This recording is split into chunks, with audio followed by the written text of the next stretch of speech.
우리 같이 한번 하나님 말씀 보도록 하겠습니다. 에베소서 4장입니다. 에베소서 4장 13절에서 16절까지 말씀 보겠습니다. 에베소서 4장 13절 우리 같이 한 목소리 읽겠습니다. 그리하여 우리 모두가 하나님의 아들을 믿는 일과 아는 일에 하나가 되고 온전한 사람이 되어서 그리스도의 충만하심의 경지에까지 다다르게 됩니다. 우리는 이 이상 더 어린아이로 있어서는 안 됩니다. 우린 인간의 속임수나 간교한 술수에 빠져서 온갖 교훈의 풍조에 흔들리거나 이리저리 밀려다니지 말아야 합니다. 사랑으로 진리를 말하고 살면서 모든 면에서 자라나서 머리가 되시는 그리스도에게까지 다다라야 합니다. 온몸은 머리이신 그리스도께 속해 있으며 몸에 갖추어져 있는 각 마디를 통하여 연결되고 결합됩니다. 각 지체가 그 맡은 분량대로 활동함을 따라 몸이 자라나며 사랑 안에서 몸이 건설됩니다. 아멘. 오늘 그리스도에까지 자라가라 라는 말씀으로 같이 하는 말씀 나누도록 그렇게 하겠습니다. 오늘 4장은 계속 우리가 살펴보는 것처럼 하나님 우리를 부르셨는데 특별히 공동체로 하나님 부르셨습니다. 그 공동체에 부르심에 합당한 삶을 우리가 살아가야 되는데 그 공동체에 부르심에 합당한 삶의 첫째는 성령이 하나 되게 하신 것을 힘써 지켜가는 것입니다. 그래서 우리는 성령님이 부르셔서 하나 되게 하신 것들을 지켜가게 되어지고 이렇게 하나됨을 지켜갈 때 그 안에 하나님의 성령의 은사들을 부어주시게 되어지고요. 그래서 부르심 합당한 삶 두 번째는 은사에 따라서 살아가야 됩니다. 근데 은사에 따라 살아가는데 여러 가지 은사가 있지만 그걸 이제 둘로 나누게 되어지면 하나는 말씀을 맡은 목회자와 또 사역을 맡은 이제 평신도로 나누어 볼 수 있겠고요. 그래서 목회자에게 주신 은사, 말씀을 따라서 어떻게 하는 거예요? 성도님들을 온전한 사람으로 세워가는 것입니다. 그렇게 성도님들 온전한 사람으로 세워진 목자, 제자가 뭘 하냐면 목양을 하게 되어지고 그 목양을 하면서 그 목자와 가정교회 안에서 이제 교회를 세워가는 것입니다. 그래서 목자와 목원이 함께 그리스도의 몸을 세워가는 일들을 하게 되어지고요. 그러면 이제 온전한 사람을 만들어 세워야 되는데 그 온전한 사람은 어떤 사람인가? 오늘 본문 13절을 보면 이렇게 말씀하십니다. 우리 13절 같이 한번 읽어볼까요? 직접 시작. 그리하여 우리 모두가 하나님의 아들을 믿는 일과 아는 일에 하나가 되고 온전한 사람이 되어서 그리스도의 충만하심의 경지에까지 다다르게 됩니다. 아멘. 온전한 사람이야 동그라미 쳐주시고요. 이제 온전한 사람이라고 되어져 있는데 온전한 사람은 장성한 분량이 이제 성숙한 사람을 이야기하게 되어지고 이 온전한 사람은 바로 제자를 이야기합니다. 그럼 이 온전한 사람이 어떤 사람인가? 그 위를 보시면 하나님의 아들을 믿는 일과 아는 일에 하나 밑줄 그어주시고요. 그러니까 하나님의 아들을 믿는 일과 아는 일 하나가 되는 것입니다. 하나에 대한 동그라미 쳐주시고 첫 번째는 온전한 사람은 하나님의 아들을 믿는 믿음이 있어야 됩니다. 하나님 아들을 믿는 믿음이라는 것은 우리의 믿음이라는 것은 믿음의 고백을 하는데 그 믿음의 고백은 사실은 예수 그리스도에 대한 믿음의 고백입니다. 그러니까 하나님에 대한 믿음은 절대지에 대한 믿음은 다 이제 있어요. 유대교도 마찬가지, 이단들도 마찬가지, 그들 하나님 믿는다고 이야기합니다. 그런데 우리 기독교만이 가지고 있는 독특함이 있는데 그것은 바로 하나님 아들에 대한 믿음의 고백이에요. 바로 예수님에 대한 믿음의 고백입니다. 이 믿음의 고백에 의하여서 기독교와 유대교가 나눠지게 되어지는 것이고 이 믿음의 고백에 의하여서 이단들이 나오게 되어지는 거예요. 그래서 이단들도 장성 있게 이야기합니다. 우리도 하나님 믿는다. 근데 하나님 믿는데 중요한 것은 그 하나님께 이르는 길이 예수 그리스도잖아요. 그러니까 예수 그리스도를 뭐라고 고백하느냐, 그 고백이 중요하게 되어지고, 그래서 우리가 첫째는 이제 온전한 사람이 되기 위해서는 믿음의 고백이 있어야 되는 거예요. 근데 그 믿음의 고백이 무엇인가? 그것은 바로 베드로가 고백했던 그 고백입니다. 마태복음 16장 16절 같이 읽죠. 시작. 시몬 베드로가 대답하여 이르되 주는 그리스도시요 살아계신 하나님의 아들이시니이다. 아멘.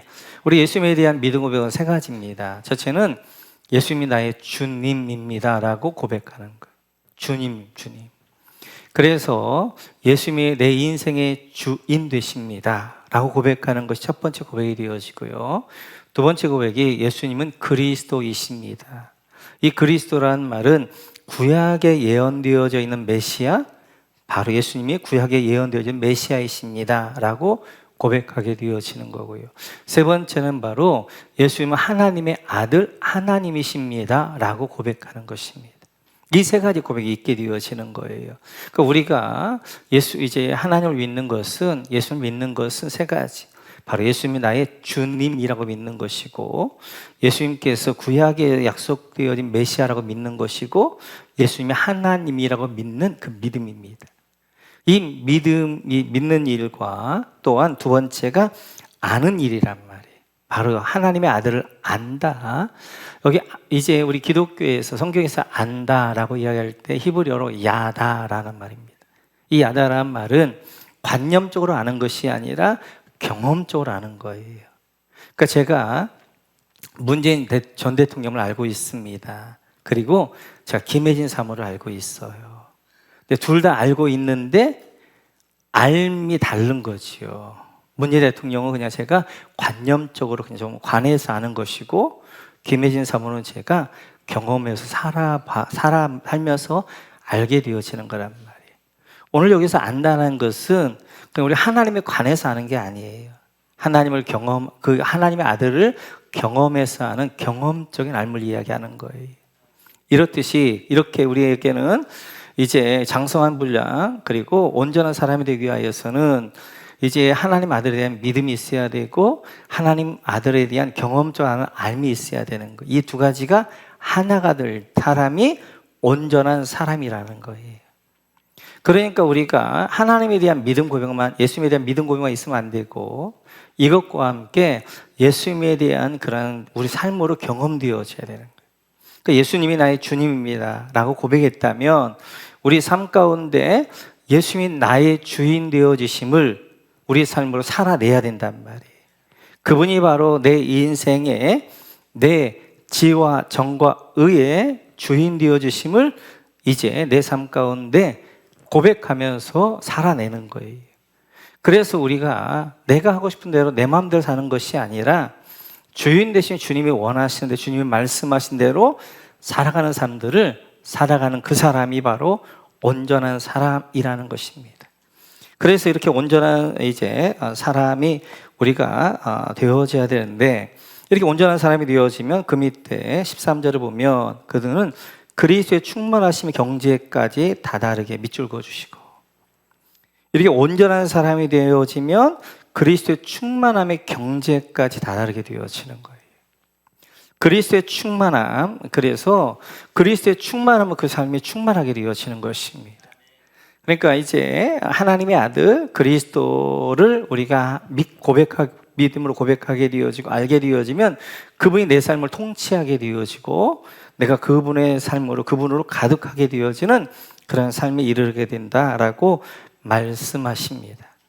이런 온전한 사람과 반대되는 사람을 너는 이런 사람은 되지 말아라라고 그 밑에 14절에서 말씀하게 되어져요. 우리 같이 한번 14절 같이 한번 읽어보고 같이 읽죠. 시작. 우리는 이 이상 더 어린아이로 있어서는 안 됩니다. 우리는 인간의 속임수나 간교한 술수에 빠져서 온갖 교훈의 풍조에 흔들리거나 이리저리 밀려 다니지 말아야 합니다. 그래서 온전한 사람의 반대는 어린아이입니다. 어린아이.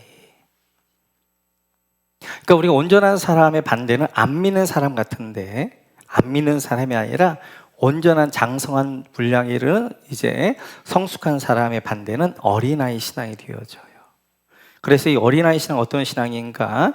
그 특징을 14절 제일 마지막 줄 보게 되어지면 이리저리 밀려다니 밑줄 그어주시고, 그래서 예전 성경에 요동하는 사람이라고 그랬어요. 그래서 어린아이의 특징은 요동치는 신앙입니다. 요동치는 신앙. 그래 어린아이 신앙은 업다운이 심해요. 우리 어린아이들도 보게 되어지면 이제 이렇게 사탕 하나 좀 막 좋아했다가 뭐 하나 있으면 확 삐뚤어져 빼요. 막 삐치고 그리고 막 이제 막 울고불고 하잖아요. 이렇듯이 어린아이 신앙은 업다운이 심하게 되어져요. 왜 업다운이 심하게 되어지느냐? 그 안에 견고한 진 때문에 그렇습니다. 이 견고한 진이 사탄의 버튼인데 사탄이 버튼을 딱 누르면 어떻게 폭발하는 거예요. 그래서 금방 은혜 받았다가 금방 툭 떨어지게 되어지고 그러면서 늘 요동하고 되어지고 흔들리는 신앙이 되어지는 거예요. 그래서 이제 이렇게 어린아이 신앙은 이런 요동치는 신앙이 되어지는데 이 요동치는 신앙 가운데에서 이제 중요한 것이 견고한 진입니다. 반드시 어린아이에서 온전한 사람, 성숙한 사람 가기 위해서는 반드시 거쳐야 될 것이 견고한 진을 무너뜨려야 되는 거예요. 그래서 우리 가정교회에서는 이 견고한 진을 굉장히 중요하게 생각합니다. 왜냐하면 대부분의 많은 사람들 이것 때문에 다 넘어져요. 그래서 많은 그리스도인들이 그냥 어린아이 신앙에 머물러 있습니다. 어린아이 목사, 이제 어린아이 설교 잘하는 목사, 어린아이 장로님, 어린아이 권사님, 어린아이 목자로 있단 말이에요. 이렇게 어린아이 신앙으로 있다 보니까 그냥 사단의 어떻게 하는 거 밥이 되어져 가지고 그냥 사단의 버튼 하나, 사단이 조종하는 거예요. 사탄의 버튼으로, 견고한 진으로. 그래서 우리는 생명의 삶 다음 단계가 새로운 삶이라고 그래가지고 한 12주 동안 견고한 진을 뽑는 견고한 진을 무너뜨리는 일들을 계속하게 되어지는데 저희는 내년도 가을에 전 교회적으로 한번 하려고 그래요. 그래서 함께 이제 견고한 진을 보고 함께 이제 견고한 진을 뿌리 뽑으려고 하게 되어지는데 이 견고한 진이 반드시 무너져야 됩니다. 그래서 이 어린아이 신앙은 요동하게 되어지는 거예요. 뿐만 아니라 이 어린아이 신앙은 이렇게 말하고 있습니다. 14절 두 번째 줄 보면 인간의 속음수나 간교한 술수에 빠져서 밑줄 그어주시고, 이 어린아이 신앙은 사단의 간교한 술수, 사단의 미혹에 빠지는 거예요. 그래서 어린아이들은 그냥 어떤 사람이 사탕 하나 줘도 그 사탕 하나 가지고 이제 그 사람을 따라가게 되어지고 뭐 좀 사준다고 하면 따라가게 되어지고, 지금 이제 집에서 교육시킬 때마다 절대 낯선 사람이 뭐 줘도 먹지 말아라, 그리고 뭐 한다고 따라가지 마라 그러는 거잖아요. 마찬가지예요. 어린아이의 신앙은 이렇게 사단의 미혹에 쉽게 넘어간단 말이에요. 그러면 사단의 미혹이 무엇인가? 우리 한번 요한 1서를 한번 보시면 요한 1서 2절입니다. 한번 찾아보시죠. 요한 1서 2절.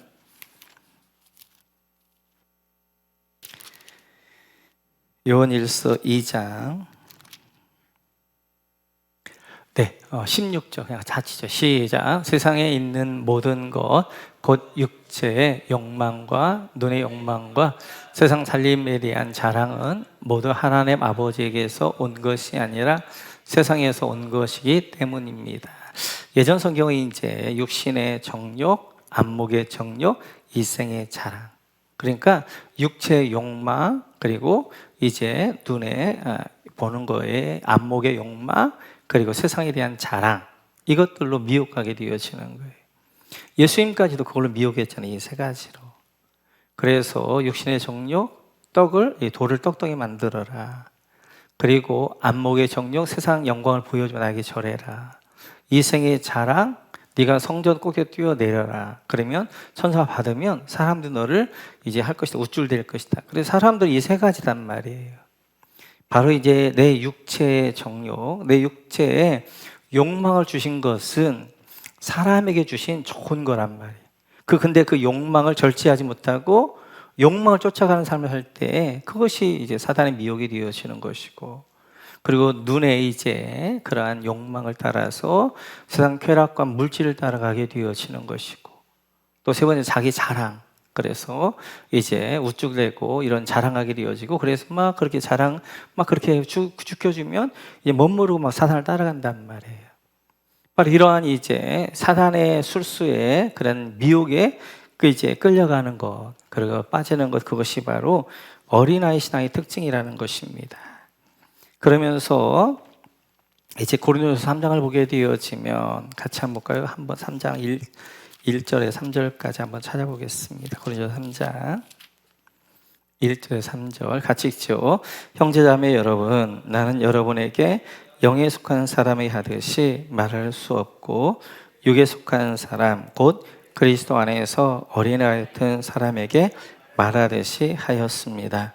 나는 여러분에게 젖을 먹였을 뿐 단단한 음식을 먹이지 않았습니다. 그때는 여러분이 단단한 음식을 감당할 수 없었습니다. 사실 지금도 여러분은 그것을 감당할 수 없습니다. 여러분은 아직도 육에 속한 사람들입니다.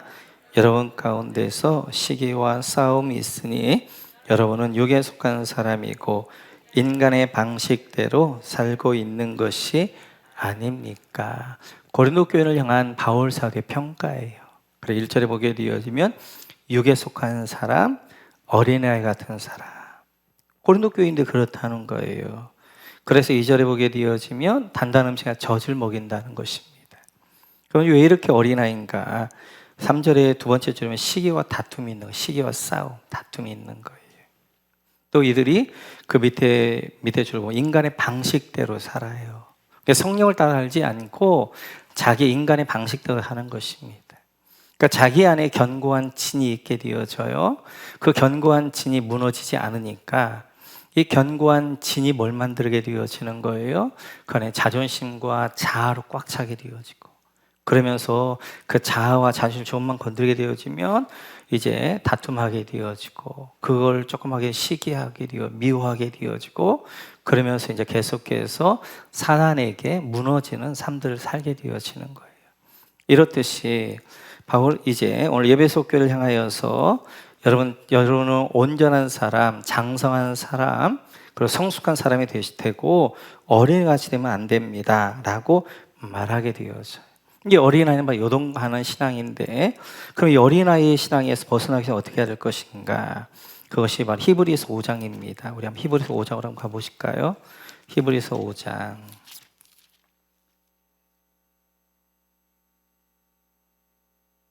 히브리서 5장 14절입니다. 같이 한번 읽죠. 시작. 그러나 단단한 음식은 장수한 사람들의 것입니다. 그들은 경험으로 선과 악을 분별하는 세련된 지각을 가지고 있는 사람들입니다. 장수한 사람은 어떤 사람인가? 경험적으로 선과 악을 분별하는 세련된 지각을 가지고 있는 사람. 밑줄 그어주시고, 어린아이에서 벗어나기 위해서 중요한 것이 분별력입니다. 영적 분별력. 그래서 지금 이 미혹이 사탄이 주는 것인가, 하나님의 인도하심인가를 볼 줄 아는 분별력이 있어야 된단 말이에요. 이게 육신의 정욕, 그래 안목의 정욕, 이생의 자랑으로 사단이 나를 미혹하는 것인가, 아니면 하나님의 인도하시는 뜻인가를 분별할 줄 아는 신앙. 이게 바로 이제 성숙한 신앙이 되어지고, 그런 성숙한 신앙이 되어지기 위해서는 어떻게 하는 거예요? 장성한 사람이 되어야 되는 거예요. 그래서 이제 하나님을 경험적으로 선악을 분별할 줄 알아야 되는 거예요. 그래서 이제 하나님에 대한 믿음 고백과 그다음에 하나님을 아는 것에 경험, 삶으로 살아내는 그런 경험들 우리 안에 축적되어질 때 우리가 분별할 줄 알게 되어지는 거예요. 그러니까 장성한 이제 온전한 사람은 어린아이 신앙을 벗어나는 것 첫째는 견고한 진을 무너뜨린 것이고, 두 번째는 계속되어진 경험이 필요한 거예요. 우리의 삶이 필요한 거예요. 그래서 내가 어찌하든지 이제 하나의 말씀대로 살아보려고 하는 삶을 통하여 경험적으로 어떻게 하는 거예요? 나중에 이제 이게 하나님의 뜻인가 사단의 미혹인가를 분별할 줄 알게 되어지는, 분별력 있는 신앙을 가지게 되어지는 거예요. 그래서 우리 모두는 우리가 어떤 일들이 있을 때 분별력 있는 신앙을 가져야 되고, 그 분별력 있는 신앙 가운데에서 우리는 점점 장성한 분량에 이르는 믿음의 사람으로 세워져 가는 것입니다. 그러면서 우리가 신앙을 또 성장하기 위해서는 15절에 보면 어린아이 신앙을 벗어나기 위해서 이렇게 해야 된다고 이야기해요. 같이 한번 읽어볼까요? 15절 같이 시작. 우리는 사랑으로 진리를 말하고 살면서 모든 면에서 자라나서 머리가 되시는 그리스도에게까지 다다라야 합니다. 그래서 우리가 어린 신앙을 벗어나기 첫 번째 사랑의 진리를 말하고 밑줄 그어주시고, 우리가 저번에 살펴봤던 것처럼 갓난아이 신앙의 특징이 뭐냐면 이 말입니다. 말. 그래서 우리가 생명 언어의 삶을 하게 되어지는데, 사람은 삶이 바뀌어서 말이 바뀌든지 말이 바뀌면 삶이 바뀌든지 둘 중에 하나예요. 그러니까 가장 좋은 것은 삶이 성숙해서 말이 바뀌면 좋지요. 그러나 아직 성숙한 사람이 아니다 할지라도 내가 어떻게 하는 거예요? 생명 언어의 삶, 말을 이제 살리는 말을 할 때 내 자체가 변화되어지는 거예요. 그런데 사랑으로 진리를 말하는 공동체가 있어요. 그 공동체가 목장입니다. 목장. 그러니까 어린아이는 목장을 통하여서 자라가게 되어지는 거예요. 그 목장은 진리를 말하는 곳이에요. 내 안에 있는 연약함을 내놓는 곳이란 말이에요.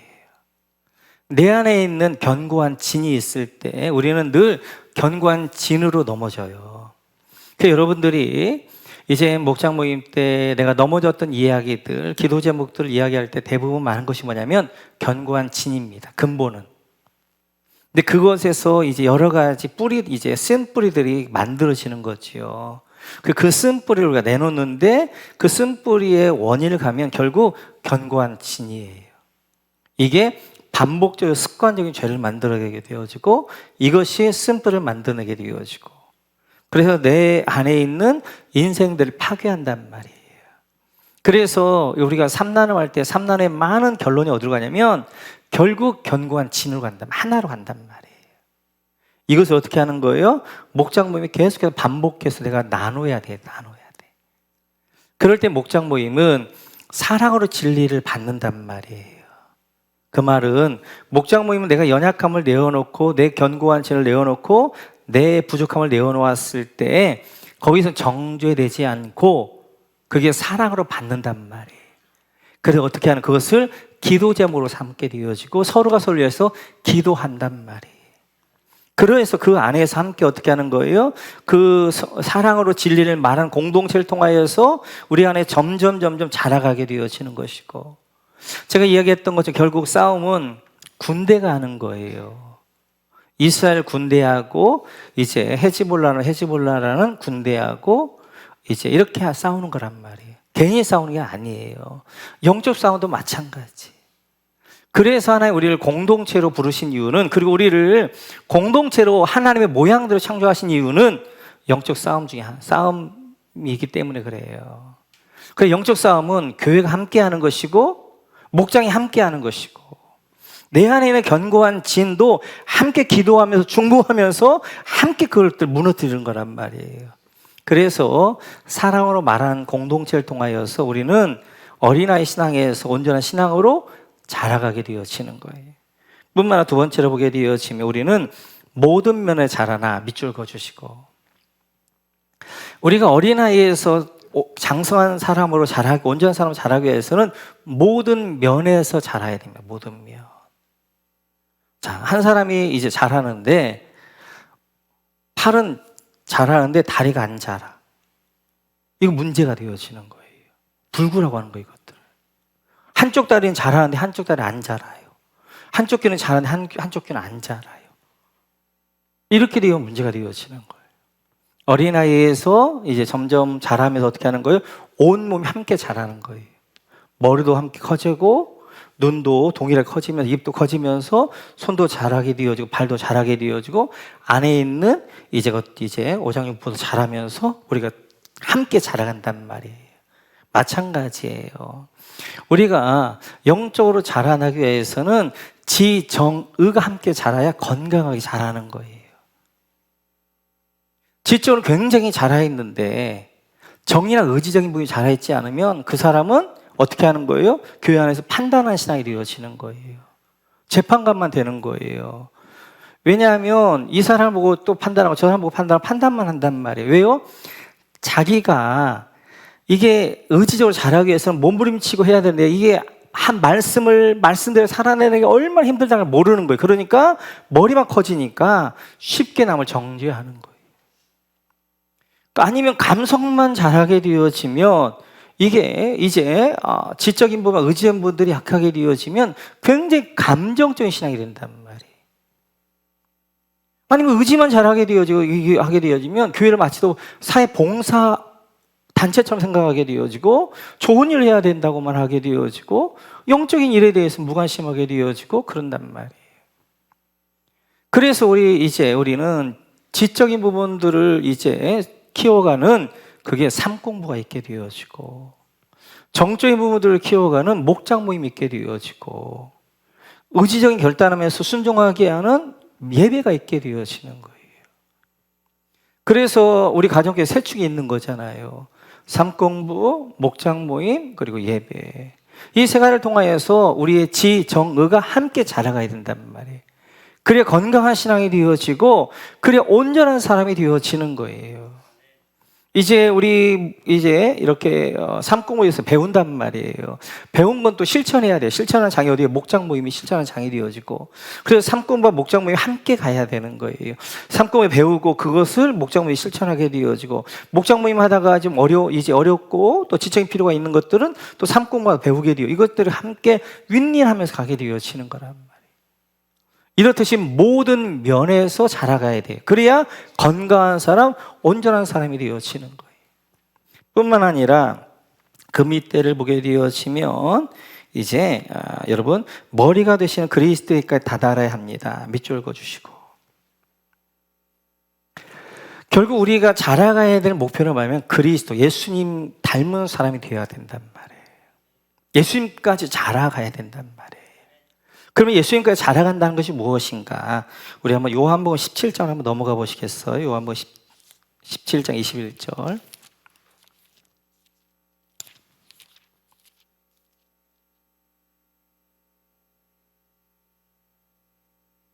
같이 읽죠. 시작. 아버지께서 내 안에 계시고 내가 아버지 안에 있는 것과 같이 그들도 하나가 되어서 우리 안에 있게 하여 주십시오. 그래서 아버지께서 나를 보내셨다는 것을 세상이 믿게 하여 주십시오. 요한복음 17장은 대제사장적 기도라고 그래요. 예수님께서 마지막 이제 십자가 달리기 전에 제자들과 교회를 위해서 기도하신 거예요. 그때 예수님이 이렇게 자신을 이렇게 말씀하십니다. 아버지께서 내 안에 계시고 밑줄 그어주시고 내가 아버지 안에 있는 것 밑줄 그어주시고 예수님이 뭐냐면 하나님 안에 계시다는 거예요. 하나님 예수님 안에 계시다는 거예요. 그것이 장성한 사람인 거예요. 하나님이 내 안에, 내가 그리스도 안에. 그래서 장성한 분량이라는 것은 하나님과 이제 예수님께서 예수님 안에 하나님 계시고 하나님 안에 예수님 계시는 것처럼. 그래서 삼위일체 하나님이 어떻게 하시는 거예요? 성부, 성자, 성령 하나님 계시지만 그분들이 서로 안에 거하면서 하나 되어진 것처럼. 그래서 성숙한 신앙은 온전한 이제 장성한 신령은 바로 삼위일체 하나님과 나와 너가 하나 되어지는 거란 말이에요. 그래서 교회 공동체는 삼위일체 공동체란 말이에요. 하나님, 성부, 성자, 성령 하나님과 그리고 나와 그리고 너가 하나 되어 우리가 되어지는 공동체. 그 공동체 안에서 함께 자라가게 되어지는 거예요. 그러니까 우리는 이제 우리가 그리스도 안에서 자라가게 되어지는 우리 꼬리인점이 뭐냐면 예수님이 내 안에 계시고 내가 예수님 안에 계시고 그것을 공자선생님은 종심소육 분류구라고 했고 그러니까 내가 인간의 욕심을 가지고 아무리 한다 할지라도 하늘의 뜻을 어긋나지 않는 삶 그게 이제 하나님께서 원하셨던 하나님 나라의 법이잖아요. 백성이잖아요. 그래서 하나님이 내 안에 계시고 내가 하나님이 계시고 그래서 내가 어떻게 늘 이제 하나님을 믿는 일과 아니 하나가 되어져서 순종해 갈 때 우리 점점 어디로 가냐면 바로 그 꼬리 지점으로 가게 되어지는 거예요. 그래서 바로 그 이제 예수님이 내 안에 계시고 내가 예수님 안에 계시고 성도들 안에 네가 내 안에 있고 내가 너 안에 있고 너는 나달 고백되어진 공동체 안에 거하게 되어지는 그 수준까지 이뤄가게 되어지는 그게 바로 장성한 사람, 온전한 사람이 되어지는 거예요. 그래서 우리는 그걸 향하여 가게 되어져서 그래서 이제 우리가 정말 그 믿음이 성숙하게 되면 내가 내 욕심대로 막 하지만 그 욕심이 뭐는 거예요? 하나님의 뜻과 일치되어진 삶. 그 삶까지 그래서 하나님과 하나 되어진 삶, 그 삶까지 성장하게 되어지는 것들을 보게 되어집니다. 네, 그러면서 16절에서 이렇게 말씀하게 되어져요. 같이 16절 같이 읽죠. 시작. 온 몸은 머리이신 그리스도께 속해 있으며 몸에 갖추어져 있는 각 마디를 통하여 연결되고 결합됩니다. 각 지체가 그 맡은 분량대로 활동함을 따라 몸이 자라나며 사랑 안에서 몸이 건설됩니다. 여러분, 온몸은 머리이신 그리스도께 속해 밑줄 그어주시고, 그래서 이제 교회 공동체를 통하여 함께 자라가게 되어지는데, 그래서 이제 온 몸은 그리스도께 속해 있다는 거예요. 그게 뭐냐면 1장 23절로 한번 가보시겠어요? 1장 23절. 앞으로 한번 넘어가 보시면 제가 읽습니다. 시작. 같이 읽죠. 시작. 교회는 그리스도의 몸이요 만물 안에서 만물을 충만케 하시는 분의 충만함입니다. 교회는 그리스도의 몸이라는 거예요. 그리고 그리스도는 교회의 머리라는 거예요. 그래서 이제 몸은 머리에 속해 있는 거예요. 그 말은 뭐냐면 몸은 머리에 의하여서 움직이는 거예요. 그러니까 그냥 이 손 따로 이 발 따로 움직이는 것이 아니라 머리 뇌의 명령을 받아서 제가 이렇게 지금 말하고 이렇게 제스처하는 것도 제가 하고 싶은 이 손이 하고 싶은 대로 하는 것이 아니라 머리가 명령하는 대로 하게 되어진다는 말이에요. 그러니까 교회라는 것은 하나님께 속해 있다는 것은 예수님이 머리가 되어지 교회의 머리가 되어주시는 거예요. 그리고 교회는 그의 몸이 되어지는데 머리가 되신 예수님에 따라 순종해 가는 것, 그게 교회란 말이에요. 그런데 이제 우리가 보게 되어지면 뭐 이렇게밖에 좀 설명할 수 없는 게 좀 안타깝습니다. 여러분 스티븐 호킹 박사님 잘 아시니까 이분의 머리는 우주가 그 안에 있어요. 그래서 시간의 역사라는 책을 하나 썼는데 이거 온 우주를 너무너무 심플하게 설명을 잘했어요. 그러니까 우주가 이 안에 있기 때문에 그것을 단순 명료하게 써내려갈 수 있는 거예요. 아인슈타인 이후에 최고의 석학이라고 하잖아요. 근데 이분이 류게릭병에 걸려가지고 머리는 우주인데 몸은 어떻게 하는 거 말을 안 듣는 거예요. 근데 늘 이제 TV나 이런 데 우리나라 와서 이렇게 해가지고 침질침질 흘리면서 말도 제대로 못 하잖아요. 그 모습을 딱 보고 있는데 지금 한국 교회가 우리 교회가 저런 모습은 아닐까 그런 생각이 들더라고요. 머리 대신 예수님은 우주의 우주. 근데 몸이 머리의 말을 안 들어. 그래가지고 이제 몸이 교회가 예수님의 명령을 따라서 예수님이 하라는 걸 하고 하지 말라는 걸 안 하고 예수님께 가라면 가고 가지 말라면 안 가야 되는데 몸이 제각기야. 제각. 몸도 어떻게 하는 거예요? 눈은 눈대로 제각이고 손은 손대로 제각이고 발은 말대로 제각이고 이런 모습이 아닌가. 그래서 한번 이제 스티븐 호킹 박사님 우리나라에 오셔서 이렇게 보는데 이제 제 안에 그런 마음이 들더라고요. 하나님, 현대교회가 좀 그런지도 모르겠는데 우리 목원교회는 하나님이 어떤 일을 시키고자 할 때 가장 먼저 좀 찾는 교회가 되게 해주시고 하나님께서 가장 먼저 어떤 일을 하려고 그럴 때 찾는 제가 되게 해주세요. 사람이 되게 해주세요. 한번 제가 기도했던 적이 있어요. 그래서 이제 그리스도와 교회가 이제 몸이 그리스도에 자라가기 위해서는 머리 대신 예수님에게 순종하면서 자라가야 되는데 몸들이 이제 그리스도의 말을 안 들어요. 뿐만 아니라 그 밑에 보기에 이렇게 되어져 있습니다. 각 마디를 통해 연결되고 결합 밑줄 그어주시고 이제 우리의 몸이라는 것은 마디마디가 결합되고 연결되어진 거예요. 근데 뭘로 연결되어져 있냐면 신경들로 연결되어져 있어가지고 뇌에서 신호를 보내게 되어지면 그 신호에 따라 움직인단 말이에요. 장성한 사람은 그러는 거예요. 장성한 교회는 그런 거예요. 그래서 장성한 교회는 이제 뇌가 되신 예수님의 명령에 철저히 순종하는 교회, 그분이 원하시는 것을 해나가게 되어지고 그분이 하라는 걸 하고 그분이 하지 말라는 걸 안 하는 그런 교회, 그런 사람이 온전한 사람이란 말이에요. 그래서 이제 각 마디마다 이제 어떻게 하는 거예요? 서로 연결이 결합되어진 거예요. 신경으로 결합되어져서 서로 연결하는 거예요. 손 따로, 발 따로, 눈 따로, 귀 따로, 이제 입 따로가 아니라 뇌 명령에 따라 서로 연결하면서 함께 어떻게 하는 거예요? 일들을 해나가게 되어지는 거예요. 그래서 16절에 계속 보게 되어지면 각 지체가 그 맡은 분량대로 활동함을 따라 몸이 자라나며 밑줄 그어주시고, 그래서 몸, 교회가 그리고 지체가 되어 우리가 어떻게 자라가는 것인가, 몸이 함께 자라가는 거예요. 함께. 그러니까 개인 신앙으로 자라가는 게 아니라 그래서 하나님께서 함께 자라가고 이 땅에 공동체를 주신 거예요. 교회 공동체, 가정 공동체, 목장 공동체 같은 걸 줘가지고 함께 자라가는 거예요. 그래서 여러분 보시면 몸이 그렇잖아요. 1살 때, 5살 때, 10살 때 저 자라고 20살 때 자라게 되어지고 함께 자라가는 거지. 아까도 봤던 것처럼 손은 자라는데 발이 안 자라면 어떻게 되어지는 거예요? 마찬가지예요.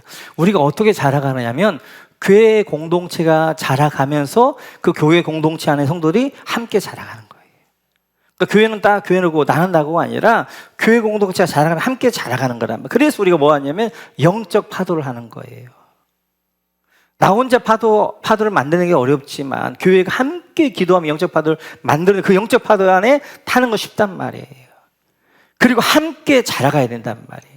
그래서 성도들이 같이 자라가도록 하고, 그래 목장에서 같이 동료해가지고 우리가 수요기도에 가가지고 우리 성령 충만을 구하고 성령 충만하는 삶을 살자. 성령의 은사 받고 능력 있는 삶을 살자.